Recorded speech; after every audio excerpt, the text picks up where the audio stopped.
জানিয়ে দিচ্ছি আজকের প্রধান সংবাদ শিরোনাম। সাথে আছি আমি হাসান আয়ন। শেখ হাসিনা সহ 10 জনের বিরুদ্ধে রেড নোটিশ চেয়ে পুলিশে দুদকের চিঠি। সাবেক প্রধানমন্ত্রী শেখ হাসিনা সহ অনেকের বিরুদ্ধে এবার ইন্টারপোলের রেড নোটিশ জারির উদ্যোগ নিয়েছে দুর্নীতি দমন কমিশন। ইতিমধ্যে পুলিশ সদর দপ্তরে একাধিক চিঠি পাঠিয়ে অন্তত 10 জনের বিরুদ্ধে এই কার্যক্রম শুরু করেছে তারা। প্রার্থী বাছাই শুরু বিএনপির, অক্টোবরে প্রাথমিক তালিকা। ত্রয়োদশ জাতীয় সংসদ নির্বাচনকে সামনে রেখে জোরে সোরে কাজ শুরু করেছে বিএনপি। ইতোমধ্যে প্রার্থী বাছাই শুরু করেছে দলটি। অক্টোবর মাসের মধ্যে প্রার্থীদের প্রাথমিক তালিকা চূড়ান্ত করাই তাদের লক্ষ্য। শফিকুর রহমান হলেন ইউনূসের রাতের বন্ধু, বললেন ফজলুর রহমান।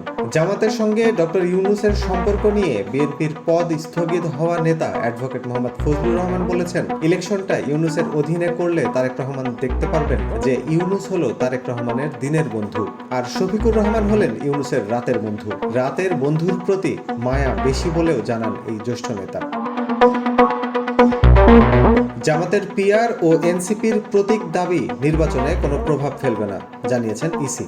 জামাতের পিআর পদ্ধতির দাবি ও জাতীয় নাগরিক পার্টির প্রতীক নিয়ে জটিলতা ত্রয়োদশ জাতীয় সংসদ নির্বাচনে প্রভাব ফেলবে না বলে মন্তব্য করেছেন নির্বাচন কমিশনার মোহাম্মদ আনোয়ারুল ইসলাম।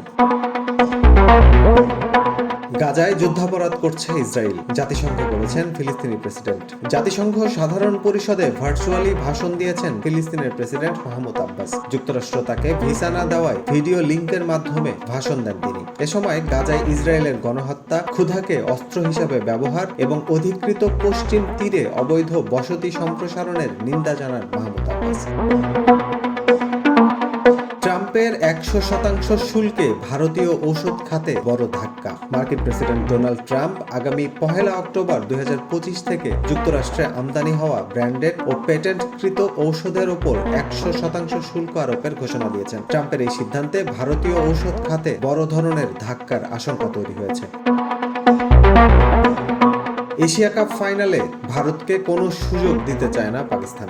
আগের 2 এশিয়া কাপে সম্ভাবনাও জাগাতে পারেনি পাকিস্তান। ভারতের বিপক্ষে সেই ভুল শুধরে নিতে চায় তারা। রোববারের ফাইনালে সূর্যকুমার যাদবদের হারাতে যা প্রয়োজন সবটা করতে প্রস্তুত সালমান আলী আগা। মোট কথা, শিরোপা নিয়ে ফেরার মন্ত্রই শুনিয়েছেন পাকিস্তানের অধিনায়ক। সাথে থাকার জন্য সকলকে ধন্যবাদ।